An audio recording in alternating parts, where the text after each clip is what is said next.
Hi.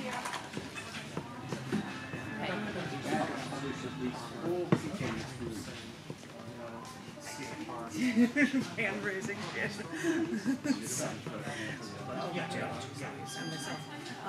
Because if people were interested, I think the coolest thing about Scars Publications is when you get something accepted for writing. There's a writing section. It's a frame thing, so I can just go over to Robin's haiku that's here. And by the way, it was in CCD in March of this year, and it was a thing called the Farce Portrait, and that was the book.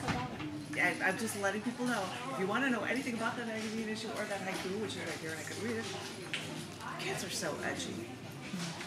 I bet the Ramones did, yeah. Do you want to dance? Anyway. But it's right there. Anyway, that's the only reason why I was doing that. I'm going to share this with them because that's what I do. And I just I have one more book and I'll do another short thing again. And this is another one that was released today. Is it running around trying to get this done? And it's a larger book. Another one of poetry, flash fiction, and prose, as well as artwork. It's called Accept Apart. This is taken in somewhere in the nature area, and I said I'd like around here, and I like how this pathway has like little guidelines and it's leading to nowhere. So that seems like a cool thing to have for a title.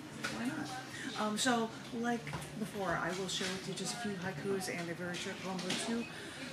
Although I noticed that all of these haikus that were placed in here happen to be written about dealing with living and visiting India as a non-Muslim white Western woman. So, and they do relate to the pieces in here for some imprisoned ignorance. I am imprisoned on Earth's dirty side due to their ignorance. Make this one a little less angry, but it's angry control. Government control will be worse than spouse abuse or a child's torture. Because you have it in your home and you're out, and then the government is doing the same thing to you. But as I said, these are right, and this one is very related to being a woman. They're called Don't drink their water. Never show legs or shoulders, or go out at night alone. Which was true. It was weird. I mean, I was there, and it was cooler time of year, and it was only in the 90s, and you have to wear long sleeves. And I saw a Muslim woman in full gear, head to toe in black, and layers covered in head, and went swimming. You know, that's got to be the most difficult thing with all these layers, just to be able to swim through. That's all I could think. Two shorter poems. This one was written for being north of here, but I tell you, it relates to absolutely any town. It's called Returning to Georgetown.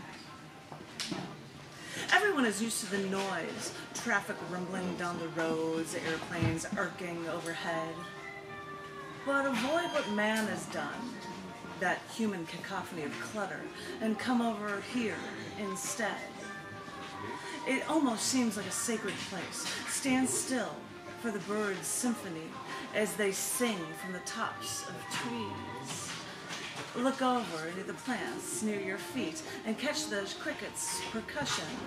What is a car for when you have these? Look around and ask yourself, is there any place else you need to be, or anything else you'd rather do?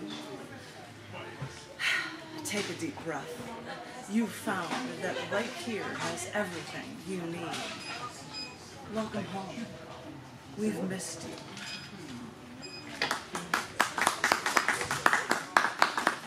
And one other one's just a little bit longer than that one, and this was one of the pieces I did in the last feature at the Baha'i Center after visiting the other side of the world, and I'm not talking India. This is called Who, What, Where, When, Why.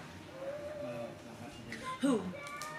British explorers, then others, looking for more ways to expand. What? And they traveled farther than anyone and discovered a cold, remote land. Where? As far south as their ships could take them. When? About 2 centuries ago. Why? To discover new land and claim and more animals to slaughter and for food and for oil. And in this unclaimed land, ships from different countries came. It was bitter cold. Some died in their quest, but they thought they found a natural treasure. Giant whales were everywhere, so slaughter anything that they could find, get it to the whaling ships to extract the blubber and use for oil. And there were so many seals here, large animals that hadn't learned to fear us yet. So, with their impunity, dozens of species were almost completely decimated. What a treasure.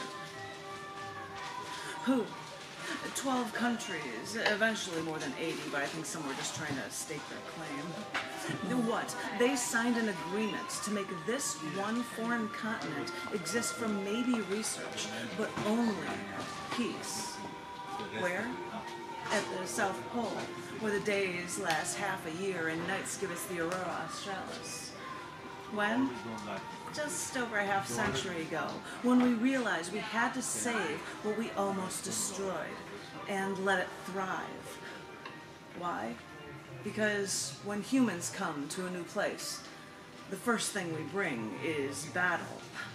So if we promise to leave it alone, maybe peace can truly exist somewhere on planet Earth. Yes.